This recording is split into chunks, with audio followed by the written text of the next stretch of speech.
नमस्कार, आप देख रहे हैं आज तक। मैं हूं आपके साथ रोहित सरदाना। वक्त देश तक का है और शुरुआत एक ऐसी खबर से कर रहे हैं जो आपको हैरान कर देगी। बरेली के दरगाह आला हजरत के मौलाना ने मस्जिदों में सैनिटाइजर के इस्तेमाल के खिलाफ फतवा जारी किया। मौलाना साहब की दलील है कि सैनिटाइजर में अल्कोहल होता है और इस्लाम में शराब के इस्तेमाल की इजाजत नहीं है। दरगाह आला हजरत से जारी हुए प्रेस नोट में बताया गया है कि अल्कोहल से बने सैनिटाइजर का इस्तेमाल मुसलमानों के लिए हराम है और उससे मस्जिदों को सैनिटाइज करने का मतलब पूरी मस्जिद को नापाक करना है और नापाक जगह पर नमाज नहीं कराई जा सकती।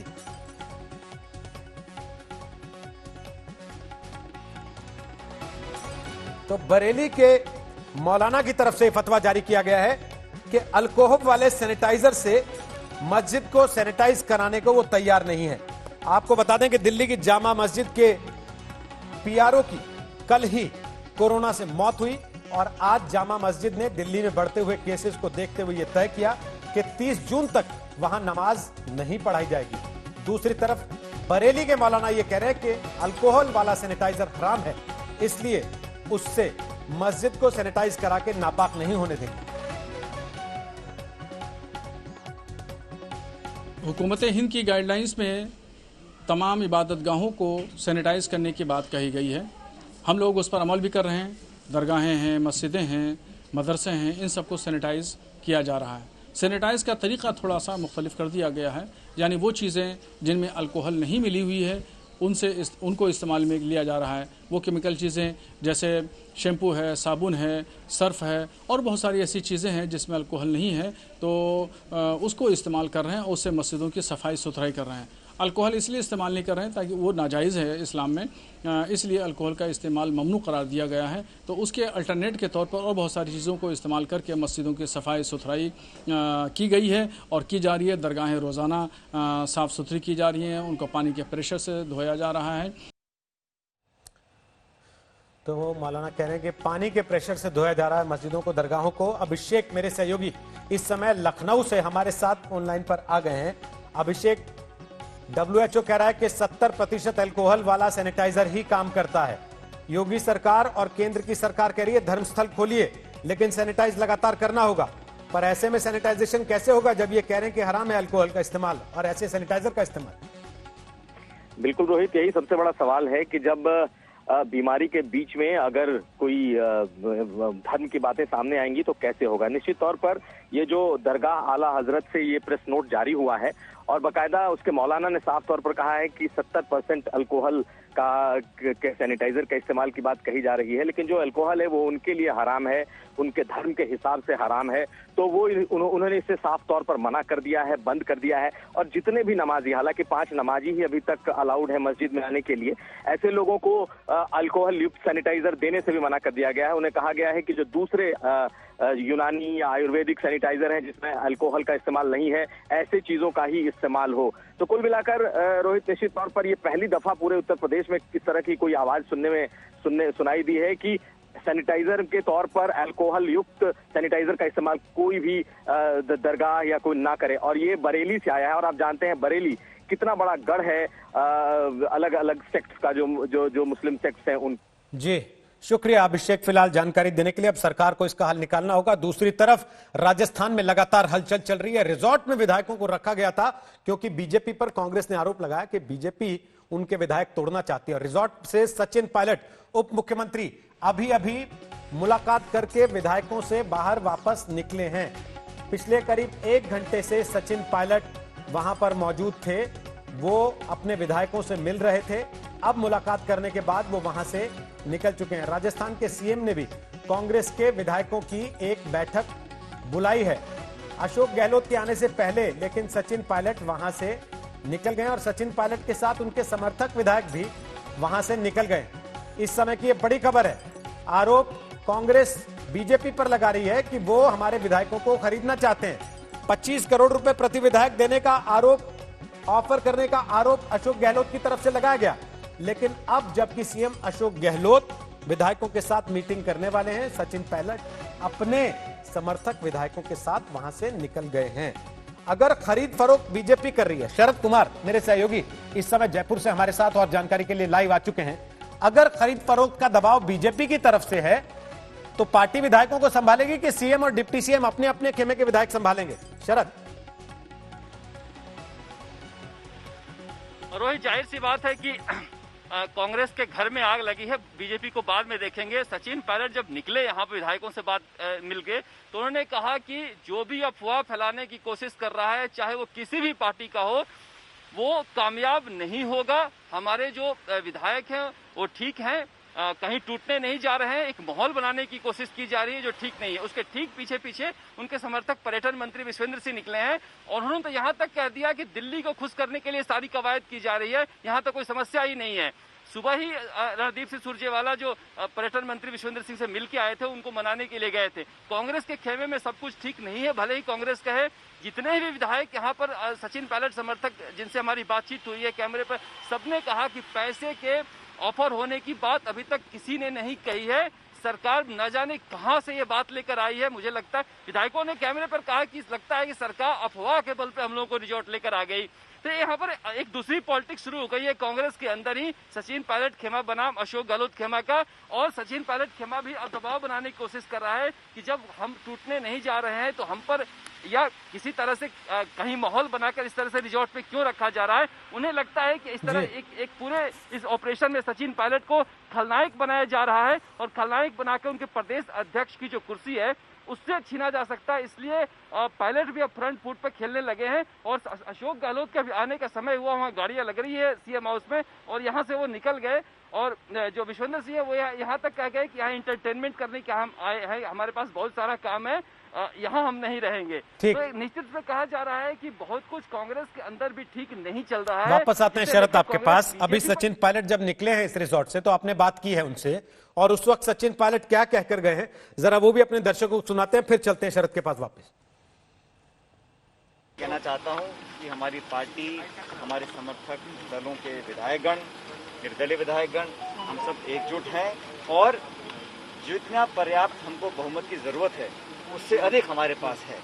तो चाहे कोई कितना भी भ्रम फैलाए राज्यसभा चुनाव को लेकर, लेकिन राजस्थान में जो दल हमारा कांग्रेस का है और निर्दलीय समर्थक हमारे हैं, हमारे सहयोगी दल हैं, हम सब मिलकर जितना लोग उम्मीद करते हैं उससे ज्यादा मत हमारे उम्मीदवारों को मिलेंगे। वेणुगोपाल जी और नीरज दांगी जो दो उम्मीदवार हैं कांग्रेस पार्टी के, वो दोनों जितना बहुमत हमारा है उससे ज्यादा वोट लेकर जीत कर जाएंगे। तो सचिन पायलट मीडिया से बात कर रहे थे, कह रहे थे कि सब हमारे साथ हैं। अब ये बात वो बीजेपी को कह रहे थे या अपनी ही पार्टी के और नेताओं को मैसेज कर रहे थे, ये समय बताएगा। वापस शरद के पास चलेंगे, उसके पहले गुजरात में क्योंकि कांग्रेस विधायकों के इस्तीफों की झड़ी लगी तो राजस्थान में उनको चिंता होना लाजमी था, इसलिए कुनबा बचाने की दौड़ शुरू हो गई है। राज्यसभा के चुनाव को देखते हुए कांग्रेस ने अपने विधायकों को एक रिजॉर्ट में बंद किया। कांग्रेस का आरोप यह है कि बीजेपी यहां भी गुजरात वाला खेल करने की कोशिश कर रही है।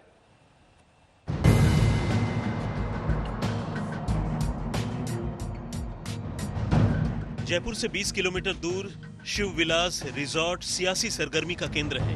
कांग्रेस के तमाम विधायक और गहलोत सरकार को समर्थन दे रहे निर्दलीय विधायक यहां रखे गए हैं। कांग्रेस को डर है बीजेपी गुजरात की तरह यहां भी सेंधमारी न कर ले। राजस्थान के कांग्रेस के विधायकों और कांग्रेस सरकार को समर्थन कर रहे निर्दलीय विधायकों को कांग्रेस पार्टी ने इस शिव विलास रिजॉर्ट में क्वारंटाइन कर दिया है। कांग्रेस का आरोप है कि बीजेपी के तरफ से उनको समर्थन दे रहे निर्दलीय विधायक, बहुजन समाज पार्टी से कांग्रेस में आए कुछ विधायकों को 25 से 35 करोड़ रुपए के ऑफर दिए जा रहे हैं राज्यसभा चुनाव में बीजेपी के कैंडिडेट को वोट देने के लिए। ये पूरा खेल राज्यसभा चुनाव को लेकर है। 19 जून को होने वाली वोटिंग से पहले कांग्रेस को खरीद फरोख्त का डर सता रहा है। राजस्थान में राज्यसभा की 3 सीट में चुनाव होने हैं। विधानसभा में सीटों के गणित के आधार पर यह तय था कि 2 पर कांग्रेस और बची हुई 1 सीट पर बीजेपी का उम्मीदवार राज्यसभा पहुंच सकता है। कांग्रेस ने केसी वेणुगोपाल और नीरज डांगी को उम्मीदवार बनाया, लेकिन बीजेपी ने एक की जगह अपने 2 उम्मीदवार राजेंद्र गहलोत और ओंकार सिंह लखावत को उतार दिया। अब कांग्रेस को डर है कि बीजेपी अपने दूसरे उम्मीदवार की जीत के लिए कांग्रेस के विधायकों में तोड़फोड़ का खेल कर सकती है। ये टोटली खेल खेलेंगे मध्य प्रदेश वाले। हालांकि मध्य प्रदेश के 22 MP गए वाली 22 MLA गए, उनकी बहुत दुर्गति हो रही है। तो यही खेल यहाँ खेला जा रहा था। हमारे विधायक बहुत समझदार हैं, समझ गए और खूब उनको दारू लूट देने की कोशिश की गई। कुछ लोग भ्रम फैलाने की कोशिश कर रहे हैं, लेकिन संख्या बल हमारे पास है। हमारे जो सहयोगी दल हैं, निर्दलीय विधायक हैं, और पर्याप्त मात्रा से ज्यादा हमारे पास समर्थन है। दूध का जला छाछ भी फूक फूक कर पीता है। कांग्रेस पार्टी के चीफ व्हिप महेश जोशी ने तोड़फोड़ के शक पर डीजीपी को खत लिखकर कार्रवाई की मांग की है। कर्नाटक, मध्य प्रदेश और गुजरात की तर्ज पर राजस्थान में भी हमारे विधायकों और समर्थन कर रहे निर्दलीय विधायकों को भारी प्रलोभन देकर राज्य की लोकतांत्रिक तौर से चुनी सरकार को अस्थिर करने की कोशिश की जा रही है। ऐसे चिन्हित तत्वों के खिलाफ सख्त कार्रवाई की जाए। वे अनुचित रूप से एससीडी में रिपोर्ट लिखा करके जो गैर कांग्रेसी विधायक हैं उनको डराने का प्रयास कर रही है। ये लोकतंत्र के खिलाफ है और संवैधानिक मान्यताओं के खिलाफ है। मध्य प्रदेश और गुजरात को देखते हुए कांग्रेस कोई जोखिम नहीं लेना चाहती। राज्यसभा चुनाव अब बीजेपी और कांग्रेस के बीच नाक की लड़ाई बन गई है। शरद कुमार, जयपुर, आज तक। दिल्ली में कोरोना वायरस के कारण होने वाली मौतों के आंकड़े को लेकर दिल्ली सरकार पहले से निशाने पर है। अब दिल्ली नगर निगम ने कोरोना के कारण मरने वालों के चौंकाने वाले आंकड़े जारी किए। दिल्ली नगर निगम का दावा है कि देश की राजधानी दिल्ली में अब तक 2000 से ज्यादा लोगों की कोरोना वायरस के कारण मौत हो चुकी है। उनका आरोप है कि केजरीवाल सरकार मौत के आंकड़े छुपा रही है।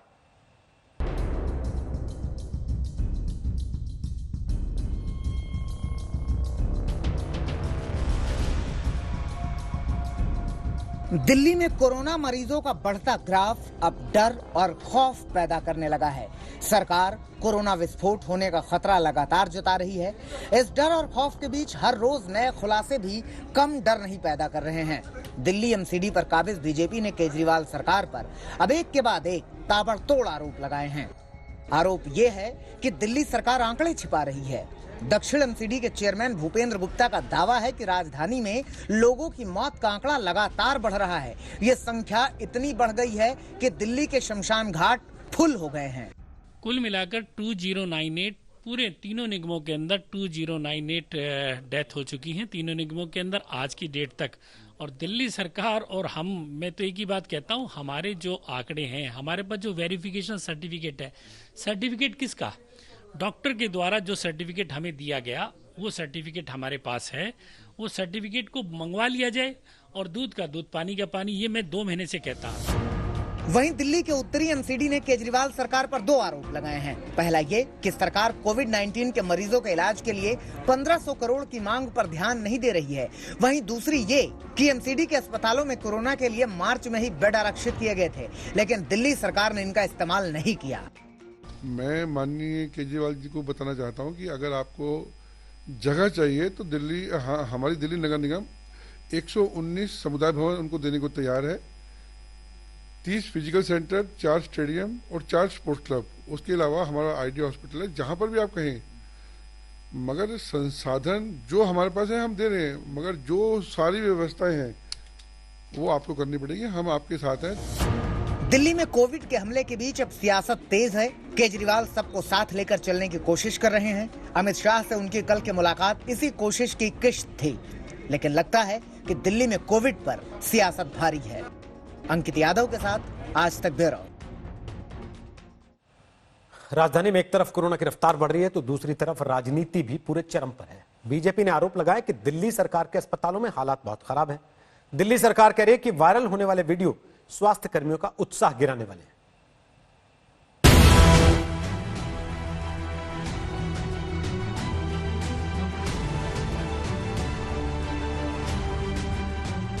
जैसे जैसे दिन बीत रहे हैं वैसे वैसे दिल्ली के हालात बिगड़ते जा रहे हैं। कोरोना संक्रमण पूरी रफ्तार से दिल्ली को अपनी चपेट में ले रहा है। आलम यह है कि संक्रमितों का आंकड़ा 32,000 के पार चला गया है। एक दिन में सबसे ज्यादा मौत हुई है। एक दिन में सबसे ज्यादा मरीज मिले हैं। लगातार दिल्ली में जिस तरह से लोग सोशल डिस्टेंसिंग का पालन नहीं कर रहे हैं और मास्क और सैनिटाइजर का कम इस्तेमाल कर रहे हैं, लॉकडाउन के बाद लगातार ये अनलॉक 1 में जो संक्रमित लोगों की संख्या वो लगातार बढ़ती जा रही है और अब 32,810 मामले अभी तक सामने आ चुके हैं, जबकि दिल्ली ने कोरोना की वजह से 984 अपनों को खो दिया है।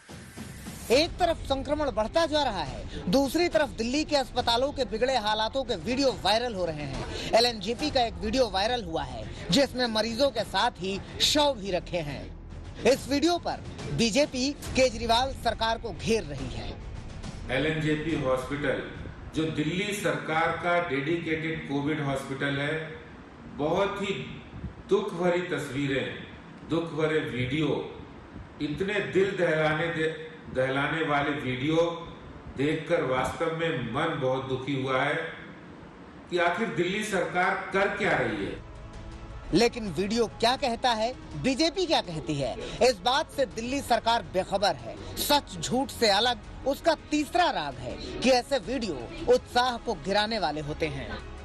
मुझे ऐसा लग रहा है कि आप लोगों को थोड़ा सा समझने की आवश्यकता है। देखो, वो वीडियोस को हमारे डॉक्टर्स भी, हेल्थ वर्कर्स भी, नर्सेज भी सब देखते हैं, उनको डिमोरलाइज करने वाली बात है। दिल्ली सरकार हमेशा की तरह एक बार फिर कह रही है कि दिल्ली में जितने बेड की जरूरत है उससे ज्यादा का इंतजाम दिल्ली सरकार करके चल रही है। 30 जून तक लगभग एक्सपेक्टेशन है कि 15,000 बेड की आवश्यकता होगी, जिसको हम 15,000 बेड को 20 तारीख से पहले तैयार कर लेंगे। अभी हमारे पास लगभग 11,000 की तैयार हो चुकी है। दिल्ली में स्थिति नाजुक है। सरकारों के दावों को अस्पतालों से निकल रही तस्वीरें खारिज करती हैं। बेहतर है कि दिल्ली वाले हालात को खुद समझें और कोरोना से बचने के नियम मानते रहें। पुनीत शर्मा के साथ पंकज जैन, दिल्ली आज तक। महाराष्ट्र में आने वाले दिनों में कोरोना और कोहराम मचा सकता है। एक रिपोर्ट में मुंबई को लेकर डराने वाली बातें कही गई। बिगड़ते हालात के बीच राजनीति का दौर भी जारी है। उद्धव सरकार और केंद्र सरकार आमने सामने।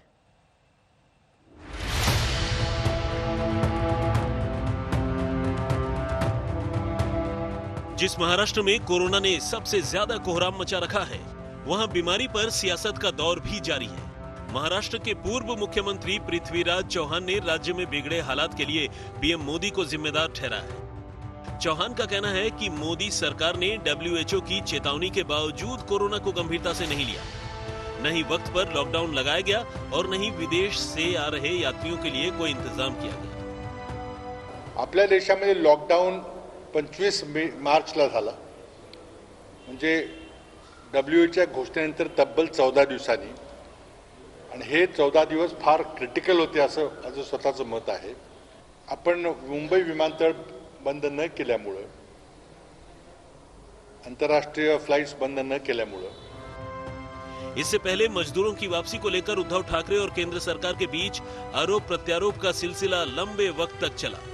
सियासत के बीच महाराष्ट्र में कोरोना की रफ्तार कम होने का नाम ही नहीं ले रही है। महाराष्ट्र में 24 घंटे के अंदर 3,254 कोरोना के नए केस सामने आए, जो एक दिन में अब तक आए सबसे ज्यादा मरीजों की संख्या है, जिसके साथ ही महाराष्ट्र में कोरोना मरीजों की संख्या 94,000 के पार पहुंच गई है। वहीं 3,400 से ज्यादा लोग अब तक जान गंवा चुके हैं। मुंबई में आंकड़ा 52,000 के पार पहुंच गया है।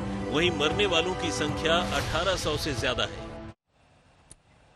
और आज लालू प्रसाद यादव का जन्मदिन है। लालू यादव के बेटे और आरजेडी के नेता तेजस्वी यादव अपने पिता को बधाई देने रिम्स पहुंचे।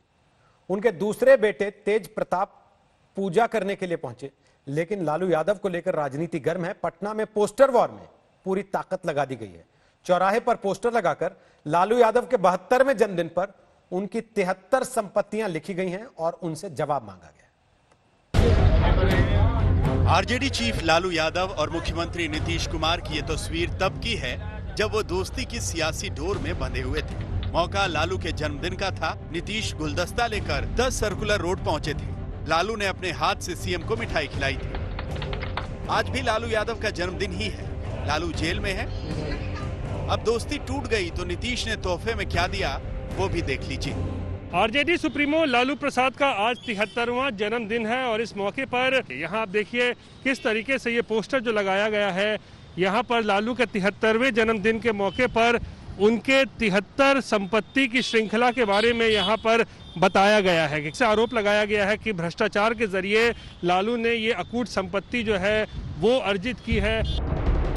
लालू के जन्मदिन पर जेडीयू से मिले इस गिफ्ट से आरजेडी बुरी तरह बिफर गई और फिर क्या था, दोनों तरफ से तीर चलने लगे। जन्मदिन पर जो एक घिनौना राजनीति का संस्कार आज देखने के लिए जेडीयू से मिला, ये शायद ही कभी किसी ने देखा होगा राजनीति में। माननीय लालू प्रसाद जी के दो पुत्र, माननीय तेज प्रताप यादव और माननीय तेजस्वी यादव, ये तीसरा पुत्र है उनका तरुण कुमार यादव, जिसके नाम से जमीन का निबंधन है। वो कहाँ है, किस रूप में है? क्या वो दत्तक पुत्र हैं? राजनीति में उनकी हिस्सेदारी क्यों नहीं तय हुई? वो साक्षात कहाँ विराजमान है? तो आज मैंने माननीय लालू प्रसाद जी के संज्ञान में लाया कि ये पुत्र आपका कहाँ है, जरा इनका भी खोज खबर आप लीजिए। सियासी तेवर के बीच जेल में लालू के केक काटने की तस्वीर वायरल हुई है। तेजस्वी यादव पिता से मिलने रांची पहुंचे। बड़े बेटे तेज प्रताप ने पटना के तमाम मंदिर और दूसरे धार्मिक स्थलों पर पिता के लिए दुआएं मांगी। आज आदरणीय राष्ट्रीय अध्यक्ष जी लालू जी का जन्मदिन है, तो आज हम लोगों को लालू जी से प्रेरणा मिलती है कि अपने विचारधारा को लेकर के इन गरीबों की हम लोग जो है लड़ाई लड़े। साल के अंत में बिहार में विधानसभा चुनाव है। इस बार लालू और नीतीश आमने सामने होंगे। बिहार की राजनीति चुनाव के लिए सुलगने लगी है। रोहित सिंह, पटना, आज तक।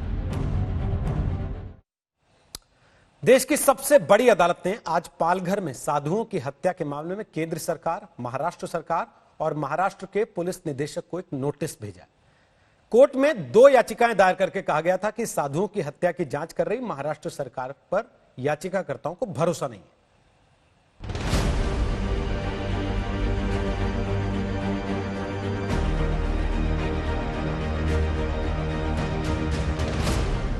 सोलह अप्रैल को हुई थी ये दिल दहला देने वाली घटना, जब मुंबई के कांदिवली से गुजरात के सूरत जा रहे 2 साधुओं को पालघर में 100 से ज्यादा लोगों ने घेर कर मार डाला था। साथ में साधुओं के ड्राइवर की भी हत्या की गई थी। इसी मसले की जांच के लिए सुप्रीम कोर्ट में 2 याचिकाएं डाली गई थी, जिस पर आज सुप्रीम कोर्ट ने केंद्र सरकार, महाराष्ट्र सरकार, सीबीआई और महाराष्ट्र के पुलिस निदेशक को नोटिस भेजा है। पालघर के मॉब लिंचिंग मामले में सुप्रीम कोर्ट ने महाराष्ट्र के डीजीपी, महाराष्ट्र सरकार, केंद्र सरकार और सीबीआई को नोटिस जारी करके पूछा है कि आखिर इस मामले में जांच को लेकर सवाल उठाए जा रहे हैं, वस्तु स्थिति क्या है।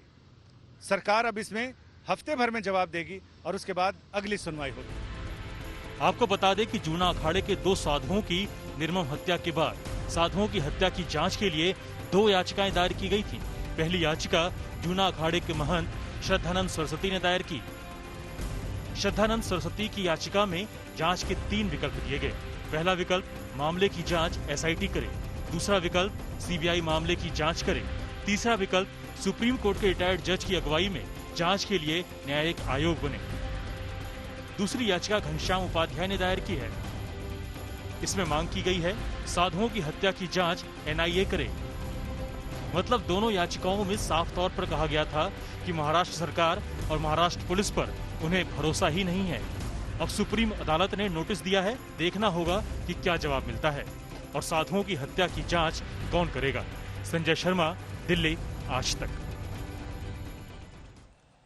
कोरोना संक्रमण की वजह से टाला गया आईपीएल इसी साल शुरू हो सकता है। बीसीसीआई के अध्यक्ष सौरव गांगुली ने संकेत दिए हैं कि इस साल के इंडियन प्रीमियर लीग का आयोजन खाली स्टेडियमों में किया जा सकता है।